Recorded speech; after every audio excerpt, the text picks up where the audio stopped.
নমস্কার, আমি প্রশান্ত শাস্ত্রী।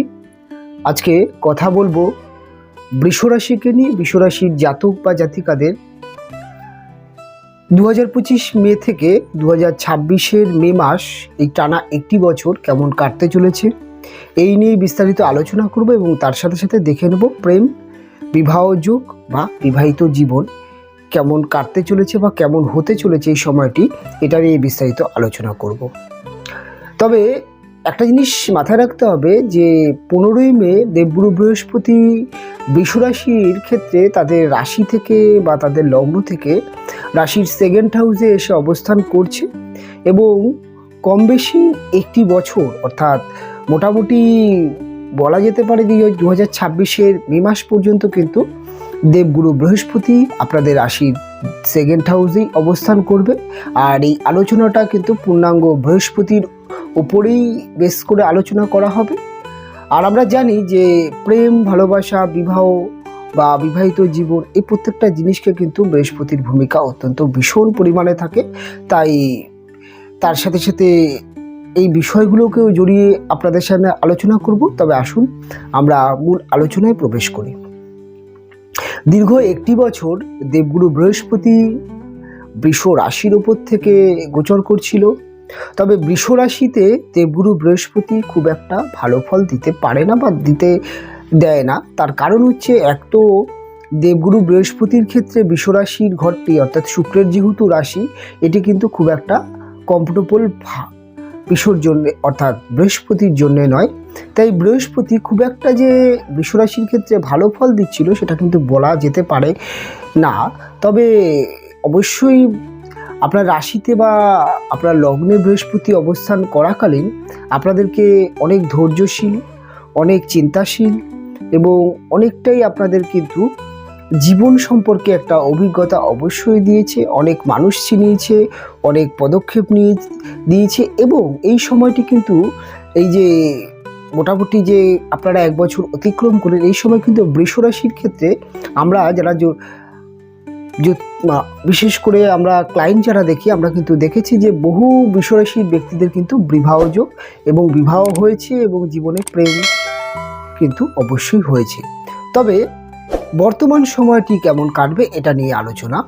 দেখুন, সেকেন্ড হাউস হচ্ছে আমাদের অর্থের একটি ভাব, আর বৃহস্পতি গ্রহটি সে অর্থর কারক গ্রহ। তাই একটা জিনিস বলা যেতে পারে যে ভাবকারক গ্রহ যখন ভাবে আসে তখন কিন্তু কোনো না কোনোভাবে কিন্তু সেই ভাবটির বলবত্তা দেওয়ার চেষ্টা করে। তবে এখানে একটা জিনিস মাথায় রাখতে হবে, যেহেতু দেবগুরু বৃহস্পতি মিথুন রাশিতে যে 100% ভালো ফল দেবে সেটা কিন্তু নয়। তবে আপনার রাশির থেকে আপনার সেকেন্ড হাউসে ফল অনেকটা বেশি ভালো পাবে। সবার প্রথমে আপনাদের রাশিতে 15ই মে থেকে আসার, অর্থাৎ রাশির সেকেন্ড হাউসে 15ই মে থেকে যবে থেকে আসবে তারপর থেকে কিন্তু আপনাদের অর্থনৈতিক স্টেবিলিটিকে বৃদ্ধি করবার চেষ্টা করবে।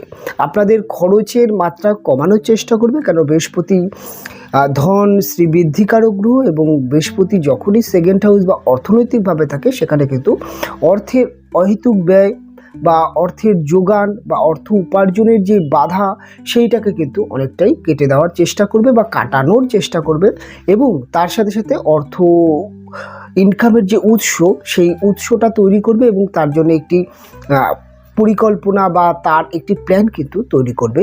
এবং সেকেন্ড হাউসে বৃহস্পতি অবস্থানের জন্য কিন্তু বৃষ রাশির ক্ষেত্রে একটা জিনিস দেখা যাবে যে আত্মীয় স্বজনদের সাথে সম্পর্ক ভালো হতে শুরু করবে। আত্মীয় স্বজনদের থেকে আপনি অনেকটাই মেন্টাল হোক বা বিভিন্ন দিক থেকে কিন্তু তাদের আপনি সাপোর্ট পাবেন এবং আপনার বাড়িতে কোনো না কোনো একটি মাঙ্গলিক অনুষ্ঠান অবশ্যই কিন্তু হবে।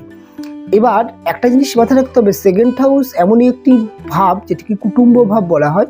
এই ভাবটিতে যখন বৃহস্পতি অবস্থান করে তখন কিন্তু বহু ক্ষেত্রে দেখা যায় যে বৃষরাশি ডিভোর্স, অর্থাৎ যারা ডিভোর্সি আছেন তাদের কিন্তু বিবাহ যোগ তৈরি করে। অর্থাৎ এই হাউসটিতে আসার সাথে সাথে কিন্তু দ্বিতীয় বিবাহ যাদের যে ধরনের বৃষরাশি জাতক জাতিকারা ডিভোর্সে আছেন, বিয়ের জন্য চেষ্টা করছেন, পাত্রপাত্রী দেখছেন, পাচ্ছে না, সেক্ষেত্রে কিন্তু আপনার কিন্তু জীবনে একটি সেকেন্ড ম্যারেজের একটি চান্স অবশ্যই আনবে।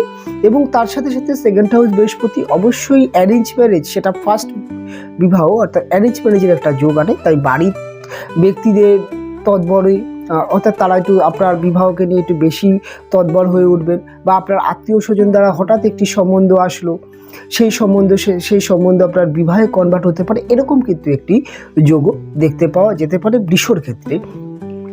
বৃষর ক্ষেত্রে সেকেন্ড হাউস বৃহস্পতি কিন্তু কথাবার্তার জায়গায় অনেক সৃজনশীলতা এবং অনেক চিন্তাশীল ব্যাপারটা কাজ করবে। অর্থাৎ কথাবার্তার মধ্যে কিন্তু একটা মার্জিত বিষয়, একটা গ্রহণযোগ্য, অর্থাৎ কথার যে বেস বা কথার যে পাওয়ার, সেটা অপর মানুষের কাছে গ্রহণযোগ্যতা কিন্তু বাড়াবে। আপনার কথা কিন্তু মানুষের কাছে খুব ভালো প্রাধান্য পাবে। এবং বিশেষ করে যারা অ্যাঙ্কারিং বা বিভিন্ন ধরনের যারা অর্থাৎ সোশ্যাল মিডিয়ায় যারা বিভিন্ন রকম কন্টেন্ট তৈরি করেন, বা যারা কথা বিক্রি করে খান, এক কথায় যারা বলা যেতে পারে সেলস মার্কেটিংয়ের সাথে যারা যুক্ত আছেন, তাদের জন্য কিন্তু সময়টা অত্যন্ত ভালো। যারা অ্যাকাউন্টস রিলেটেড কাজবাজ করেন বা চাকরি করছেন, সেটি হতে পারে ব্যাংকের চাকরি বা প্রাইভেট বা যে কোনো সেক্টরে, সেক্ষেত্রে কিন্তু একটি ডেভেলপের চান্স অবশ্যই দেখতে পাওয়া যাবে। হ্যাঁ, বৃষর ক্ষেত্রে আরেকটা জিনিস দেখতে পাওয়া যাবে যে বৃহস্পতি তার পঞ্চম দৃষ্টি দেবে আপনাদের রাশির 6th হাউসে। এই 6th হাউস অর্থাৎ ষষ্ঠভাবে বৃহস্পতির দৃষ্টি বৃষরাশির ক্ষেত্রে কিন্তু বিশেষ একটি লাভ দেবে। সেটি হচ্ছে বৃষের কিন্তু শত্রু দ্বারা যে সমস্ত বৃষরাশিরা ক্ষতিগ্রস্ত হচ্ছিলেন, সেটি তার কর্মজীবন, সেটি তার এডুকেশন লাইফ, সেটি তার যে কোনো ক্ষেত্রে এই শত্রু কিন্তু নাশ করবে এবং শত্রু আপনাকে খুব একটা ক্ষতি করতে পারবে না। এবং তার সাথে সাথে কিন্তু আপনার প্রচুর ধার দেনা হয়ে গেছিলো, প্রচুর দেনায় পড়ে গেছিলেন, ধার দেনা শোধ করতে প্রচণ্ড সমস্যা হচ্ছিল, সেক্ষেত্রে কিন্তু দেখা যেতে পারে যে বৃষর কিন্তু ধার দেনা শোধ হওয়ার একটা কিন্তু বড় জায়গা তৈরি হবে। এবং যে সমস্ত বৃষরাশির ব্যক্তিরা চাইছেন এই সময়টিতে লোন নিয়ে কিছু করবার, সেটি ব্যবসা বা যে কোনো পড়াশোনা বা যে কোনো ক্ষেত্রে লোন নেওয়ার চেষ্টা করছেন, লোন পাওয়ার সেই সুযোগটা কিন্তু অতিরিক্ত পরিমাণে তৈরি হবে। আরেকটি জিনিস যেটা হবে, বৃষর হেলথ অর্থাৎ শরীর স্বাস্থ্যর জায়গায় কিন্তু একটাই উন্নতি দেখতে পাওয়া যাবে। বৃষর যাদের পেটের সমস্যা চলছিল, কেননা তাদের পঞ্চমভাবে কেতুর অবস্থান কিন্তু লিভার সংক্রান্ত প্রবলেম, পেটের গোলমাল, গ্যাস অম্বল বা শারীরিক অবনতি, মানসিক ব্যয়, বুদ্ধি লোপ পাওয়া, অনেক সময় দেখা যায় যে সঠিক সময় সঠিক ডিসিশন নিতে না পারার যেই একটা ব্যর্থতা, সেখান থেকে কিন্তু বৃষর মধ্যে একটা কনফিডেন্স লেভেল তৈরি হবে এবং শরীর স্বাস্থ্যের জায়গা ভালো হবে, পেটের জায়গায় ভালো হবে, খাওয়া দাওয়ার জায়গায় কিন্তু একটা হজম শক্তি বৃদ্ধি হবে এবং শারীরিক সুস্থতা বোধ করবে। ভালো মেডিকেল গাইডলাইন্স, ভালো ডাক্তারের পরামর্শ পাবেন। যে ধরনের বৃষরাশির একটু বৃদ্ধস্থানীয় ব্যক্তিরা আছেন, শরীর স্বাস্থ্য নিয়ে খুবই ভুগছেন, তাদের জন্য কিন্তু শরীর স্বাস্থ্যের জায়গাটা ডেভেলপ পাওয়ার একটা কিন্তু ভীষণ চান্স দেখতে পাওয়া যাবে। আরেকটা জিনিস যেটা বৃষরাশির ক্ষেত্রে খুব ভালোভাবে দেখতে পাওয়া যাবে, বৃষরাশির ব্যক্তিরা কিন্তু তাদের যেহেতু পঞ্চম ভাব থেকে কেতু সরে যাচ্ছে 18ই মে, এবং এটা কিন্তু বৃষর জীবনে কিন্তু একটা এডুকেশন লাইফের ক্ষেত্রে কিন্তু একটা উন্নতির সুযোগ আসছে। এবং এটা বলা যেতে পারে যে পঞ্চম ভাব থেকে কেতু সরে যাওয়া জীবনে কিন্তু প্রেম রিলেশনের মধ্যে স্থায়িত্ব বৃদ্ধি করা, প্রেম রিলেশনের মধ্যে যে ভুল বোঝাবুঝিগুলো চলছিল, যে কারণে প্রেম রিলেশনের মধ্যে বিচ্ছেদ তৈরি হচ্ছিল, থার্ড পার্সন ব্যক্তি এসে প্রেম রিলেশনে বিভিন্ন রকম কুমন্তব্য বা পরামর্শ দিয়ে খারাপ একটি পরিস্থিতি তৈরি করে দিয়েছিল, সেই জায়গার থেকে কিন্তু বৃষ বেরিয়ে এসে রিলেশনকে ভালো করে তৈরি করতে পারবে। এবং তার সাথে সাথে বৃষর জীবনে কিন্তু প্রেম আসার একটি দারুণ চান্স দেখতে পাওয়া যাবে। বৃষর জীবনে কিন্তু নতুন প্রেম, এবং যেই প্রেম ব্রেকআপের মতো জায়গায় চলে গেছিলো বা এখনও ব্রেকআপ হয়নি কিন্তু কথাবার্তা বন্ধ হয়েছিল, ভীষণ ভুল বোঝাবুঝি তৈরি হয়েছে, সেই জায়গাগুলোও কিন্তু রিকভারি হয়ে প্রেম রিলেশনের মধ্যে একটা দারুণ একটা স্থায়িত্ব নিয়ে আসার চেষ্টা করবে। আরেকটা জিনিস, এডুকেশনের ক্ষেত্রে ভালো হবে, যারা হায়ার এডুকেশন করছেন তাদের কিন্তু হায়ার এডুকেশন ভালো হবে, এবং যারা চাকরির প্রস্তুতি দিচ্ছিলেন, চাকরির ইন্টারভিউ চেষ্টা করছিলেন, তাদের 6th হাউস বৃহস্পতির দৃষ্টি, চাকরির যোগ, চাকরির ইন্টারভিউতে জয়লাভ এবং তার সাথে সাথে যারা বিভিন্ন রকম কম্পিটিটিভ জায়গায় আছেন, যেমন অ্যাথলেটিক্স হতে পারে বা প্রতিযোগিতামূলক স্থানের ক্ষেত্রে আঁকা হতে পারে, আপনার বিনোদন গান বাজনা হতে পারে, সেই সমস্ত ক্ষেত্রে কিন্তু অবশ্যই একটি উন্নতি অবশ্যই বিশ্বরাশির ক্ষেত্রে দেখতে পাওয়া যাবে এবং কম্পিটিশনে জয়লাভ হতে পারে বা যে কোনো খেলাধুলায় জয়লাভ হতে পারে। এবং খেলাধুলার ক্ষেত্রে কিন্তু স্টেট লেভেল থেকে ইন্টারন্যাশনাল লেভেলেও কিন্তু খেলার চান্স আসতে পারে। তাই খেলাধুলায় কিন্তু কেরিয়ার ভালো হওয়ার একটি কিন্তু সুযোগ বৃষরাশির ক্ষেত্রে প্রচণ্ড পরিমাণে দেখতে পাওয়া যাবে।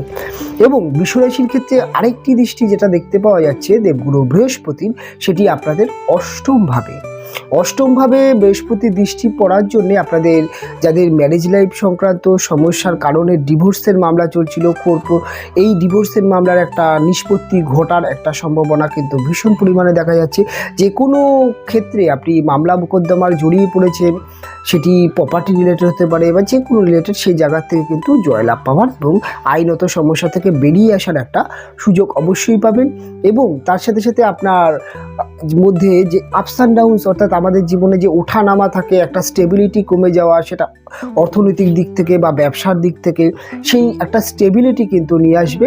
এবং তার সাথে সাথে প্রত্যেক প্রপার্টির যে সমস্যাগুলো ছিল বা প্রত্যেক প্রপার্টি নিয়ে যেই পারিবারিক কলহ বা অশান্তিগুলো ছিল, সেগুলোও কিন্তু মিটে যাওয়ার একটা সম্ভাবনা দেখতে পাওয়া যাবে। তার সাথে সাথে ভালো ডাক্তারের সন্ধান পাবেন। ভালো, আপনারা যারা শরীর স্বাস্থ্য নিয়ে খুবই দুশ্চিন্তায় আছেন, ভালো ডাক্তারের সন্ধান পাচ্ছেন, আপনি কিন্তু এই সময় আরোগ্য লাভ করতে পারবেন, অর্থাৎ সুস্থতা বোধ করতে পারবেন। ডাক্তারের ভালো মেডিসিন পাবেন এবং মেডিসিন খুব ভালো কাজ করবে এবং আপনারা অনেকটাই শারীরিকভাবে কিন্তু হ্যাপিনেস থাকবেন। সেটা যারা শরীর স্বাস্থ্য নিয়ে খুবই একটা দুশ্চিন্তা বা খারাপ পরিস্থিতির মধ্যে আছেন তাদের ক্ষেত্রে, সেটা বৃদ্ধস্থানীয় ব্যক্তি হতে পারে, মধ্যবয়স্ক ব্যক্তি হতে পারে, ছোটদের ক্ষেত্রেও হতে পারে। এবং আরেকটা জিনিস বৃষরাশির ক্ষেত্রে অষ্টমভাবে বৃহস্পতি থাকার জন্য কিন্তু যারা রিসার্চ আর যারা অকাল্ট সায়েন্স, যারা রিসার্চ বলতে যে কোনো গবেষণা লাইনে আছেন, তাদের জন্য কিন্তু খুব ভালো একটা উন্নতি দেখতে পাওয়া যাবে। যারা মেডিকেল প্রফেশনালের মধ্যে আছেন, যারা মেডিকেল প্রফেশনালে কাজ করছেন বা মেডিকেল নিয়ে পড়াশোনা করছেন, তাদের জন্যও কিন্তু একটা ডেভেলপের একটা সুযোগ কিন্তু অবশ্যই আসবে। এবং তার সাথে সাথে একটা জিনিস যেটা দেখতে পাওয়া যাবে যে প্রত্যেক প্রপার্টি থেকে লাভ হবার একটি কিন্তু সম্ভাবনাও দেখতে পাওয়া যায়। আরেকটা জিনিস, বিমা ইন্স্যুরেন্স থেকে বা এই সময় আপনি যদি বিমা ইন্স্যুরেন্স করেন বা যে কোনো মিউচুয়াল ফান্ডে টাকা পয়সা ইনভেস্ট করেন, সেখান থেকেও কিন্তু একটা উন্নতির সুযোগ অবশ্যই দেখতে পাবেন। আরেকটি দৃষ্টি বিশ্বরাশির ক্ষেত্রে, সেটি কিন্তু বিশ্বরাশির দেখা যাচ্ছে যে নবমভাবে কিন্তু একটি দৃষ্টি অবশ্যই পড়ছে, নবম নয় দশমভাবে একটি দৃষ্টি পড়ছে বৃহস্পতির। এবং এই দশমভাবে বৃহস্পতির দৃষ্টি, তবে দশমভাবে দেখা যাবে যে ওখানে রাহু অবস্থান করে বসে আছে। তবে এই দশমভাবে বৃহস্পতির দৃষ্টি এবং রাহুর অবস্থান বৃষরাশির কর্মজীবনে কিন্তু পরিবর্তন আসতে পারে, প্রমোশন আসতে পারে, হঠাৎ ডেভেলপ আসতে পারে এবং বিশেষ কিছু কর্মের ক্ষেত্রে কিন্তু উন্নতি দেখা যেতে পারে। যারা কম্পিউটার রিলেটেড চাকরি করেন, যারা বিভিন্ন রকম কনসালটেন্সি প্রফেশনালে আছেন বা যারা মেডিকেল প্রফেশনালে আছেন, যারা রাজনীতি করেন, রাজনীতি কেরিয়ারের সাথে যুক্ত আছেন, তাদের জন্য কিন্তু ডেভেলপ দেখতে পাওয়া যাবে। এবং তার সাথে সাথে আরেকটা জিনিস দেখতে পাওয়া যাবে, যারা ইউপিএসসি অর্থাৎ যারা বিভিন্ন রকম আইএস আইপিএস বা এই ধরনের লাইনে যারা আছেন বা যারা ডিফেন্সে আছেন, তাদের জন্য কিন্তু একটি ভালো সুযোগ দেখতে পাওয়া যাবে। তবে 10th হাউস রাহু, যারা সফটওয়্যার রিলেটেড চাকরি করছেন, যারা বিভিন্ন রকম এআই অ্যানিমেশান বা গ্রাফিক্স অ্যানিমেশান বা এই ধরনের চাকরি বাকরি যারা করছেন, যারা এডিটর বা যারা অ্যাঙ্কারিং করেন, যারা নিউজ এডিটিং করেন, যারা অভিনয় জগতে আছেন, তাদের জন্য কিন্তু একটি ভালো সুযোগ নিয়ে আসছে। এবং এই দশমভাবে রাহু এবং বৃহস্পতির যে কনজাংশন, অর্থাৎ যেই একটি বলা যেতে পারে যে দৃষ্টি বিনিময় যেটা হচ্ছে, এই দৃষ্টি বিনিময়ের জন্য কিন্তু একটা জিনিস বলা যেতে পারে যে বৃষর ক্ষেত্রে কিন্তু হঠাৎ ধনপ্রাপ্তি, সেটি লটারির ক্ষেত্রে হতে পারে, সেটি শেয়ার মার্কেটে যারা আছেন তাদের ক্ষেত্রে কিন্তু হঠাৎ প্রাপ্তিযোগও দেখতে পাওয়া যেতে পারে। তবে এখানে একটা জিনিস, কর্মসূত্রে কিন্তু আপনাকে কিন্তু একটু ভ্রমণ করতে হতে পারে। দেখা যেতে পারে যে আপনার বাড়ির থেকে একটু দূরে আপনার কিন্তু চাকরি ট্রান্সফার হতে পারে বা চাকরি সূত্রে কিন্তু আপনি স্টেটের বাইরে বা আপনার বাড়ির থেকে অনেকটা দূরে যাতায়াত করতে হতে পারে বা কিছু ক্ষেত্রে ভ্রমণ ডাউনও হতে পারে, এরকম কিন্তু চান্স অবশ্যই বৃষরাশির ক্ষেত্রে দেখতে পাওয়া যাবে। এবার বৃষরাশির ক্ষেত্রে আমি আলোচনা করব বৃষরাশির বিবাহিত জীবনটা কেমন কাটবে। বৃষরাশির বিবাহিত জীবনে আপনার হাজব্যান্ডের বা আপনার ওয়াইফের কর্মজীবনে উন্নতি আসবে, আপনার হাজব্যান্ড বা ওয়াইফের ব্যবসায়িক জীবনে ডেভেলপ আসবে, তার অর্থনৈতিক স্টেবিলিটি বৃদ্ধি হবে। এবং একটা জিনিস বলা যেতে পারে যে অর্থ যেখানে যোগান থাকে বা অর্থনৈতিক স্টেবিলিটি যেখানে থাকে সেখানে কিন্তু ম্যারেজ লাইফ সমস্যা অনেকটাই কমে যায়, এবং কাজেই বলা যেতে পারে যে বৃষর কিন্তু ম্যারেজ লাইফ অনেকটা ভালো কাটবে। এবং তার সাথে সাথে হয়তো আমি বললাম যে বৃষর প্রেম বা প্রেম ভালোবাসার জায়গাটাও ডেভেলপ হতে শুরু করবে। সব রকমভাবে যদি বলা যেতে পারে বৃষর কিন্তু একটা দারুণ একটা কিন্তু চেঞ্জ বা দারুণ একটা পরিবর্তনের যোগ আসছে। তবে বৃষর কর্মজীবন নিয়ে যদি খুব একটা সমস্যা হয় বা বৃষর যদি বাড়িঘর বা নিয়ে সমস্যা হয় বা যেহেতু 4th হাউসে কেতু আসছে, সেক্ষেত্রে কিন্তু আপনারা যদি দুটো রেমেডি করতে পারেন সেটা কিন্তু আপনাদের জন্য খুব ভালো হয়। এবং 4th হাউস কেতু অনেক সময় মায়ের হেলথ নিয়ে দুশ্চিন্তা করতে পারে, অনেক সময় আপনার বাড়িতে কিন্তু শত্রুতা তৈরি হতে পারে, অর্থাৎ আপনার বাড়ির বা আপনার পাশের বাড়ির ব্যক্তিদের সাথে শত্রুতা তৈরি হতে পারে, বা আপনার গৃহ পরিবেশে কিন্তু একটা যে কোনো কেউ ক্ষতি করে দিতে পারে, এরকম কিন্তু সম্ভাবনা থাকতে পারে। সেক্ষেত্রে আপনি প্রতিদিন সকালবেলায় চেষ্টা করবেন দেশি কুকুর অর্থাৎ স্ট্রিট ডগকে বিস্কুট খাওয়ানোর, কিছু খাওয়ানোর চেষ্টা করবেন, প্রতিদিন নিয়মিত খান, তাদেরকে একটু সেবা করুন। এবং এইটা যদি আপনারা কম বেশি মে থেকে টানা 1.5 বছর করতে পারেন, দেখবেন আপনাদের কেতুর সমস্যা থেকে অনেকটা আপনারা বেরিয়ে আসতে পারবেন। এবং রাহুর জন্য অর্থাৎ কর্মজীবনকে একটুখানি অস্থিরতা করতে পারে অনেকেরই, যারা প্রাইভেট জব করছেন, যারা বিভিন্ন কলকারখানায় কাজ করেন বা সে ধরনের ক্ষেত্রে কিন্তু কিছু প্রবলেম আসতে পারে, যে কর্ম পরিবেশে মালিকের প্রচুর চাপ, কাজের প্রচুর চাপ বা কর্মের ক্ষেত্রে কিন্তু একটা বিভিন্ন রকম সমস্যা আসতে পারে। তবে 100% আসবে না, রাহু বৃহস্পতি ওখানে সাপোর্ট দিচ্ছে। যদি দেখেন যে সমস্যা আসছে তাহলে বুঝে নিতে হবে যে আপনার জন্মছকে রাহু এবং কেতুর প্লেসমেন্ট ভালো নেই। তাই আপনি রাহুর জন্য অবশ্যই আপনি আপনার যে বাড়িতে আপনি বাস করেন তার টয়লেটটা ক্লিন রাখার চেষ্টা করবেন, টয়লেট সবসময় শুকনো রাখার চেষ্টা করবেন। এবং তার সাথে সাথে আপনার যেই ঘরে আপনি থাকেন সেই ঘরটা খোলামেলা রাখার চেষ্টা করবেন, আলো বাতাস ঢুকতে দেবেন। এবং আপনার বাড়িতে যিনি অর্থাৎ ঘর মোছা বা এই ধরনের কাজবাজ করে, যিনি বাড়ির ড্রেসিং করেন, পরিষ্কার পরিচ্ছন্ন রাখেন, এই ধরনের কাজবাজ যিনি করেন, তাকে মাঝে মধ্যে কিছু খাদ্য কিনে দিতে পারেন, অর্থাৎ কিছু খাবার জিনিস খাওয়াতে পারেন। আপনার বাড়িতে প্রতিদিন যে ময়লা নিতে আসে জমাদার, তাকে মাঝে মধ্যে কিছু খাওয়াতে পারেন। সেক্ষেত্রে রাহুর সমস্যা অনেকটা কমবে। এবং তার সাথে সাথে আপনি যদি পারেন মাঝে মধ্যে গরুকে আপনি যদি রুটি বা মিষ্টি জাতীয় কিছু খাওয়াতে পারেন, সেক্ষেত্রেও কিন্তু রাহুর নেগেটিভিটি থেকে অনেকটা বাঁচা যায়। এবং সবার ওপরে যেটা হচ্ছে বৃষরাশির জন্য কিন্তু ফিনান্সিয়াল ডেভেলপও অবশ্যই আসবে, এবং বৃষর কিন্তু একটা ভালো সুযোগ আসছে। মোটামুটি এই হলো বৃষরাশির ক্ষেত্রে পূর্ণাঙ্গ আলোচনা। তবে অনুষ্ঠান এখানেই শেষ করব, ফিরে আসবো পরবর্তী লগ্ন বা রাশির অনুষ্ঠান নিয়ে। আপনারা ভালো থাকবেন, সুস্থ থাকবেন, দেখা হবে পরবর্তী অনুষ্ঠানে।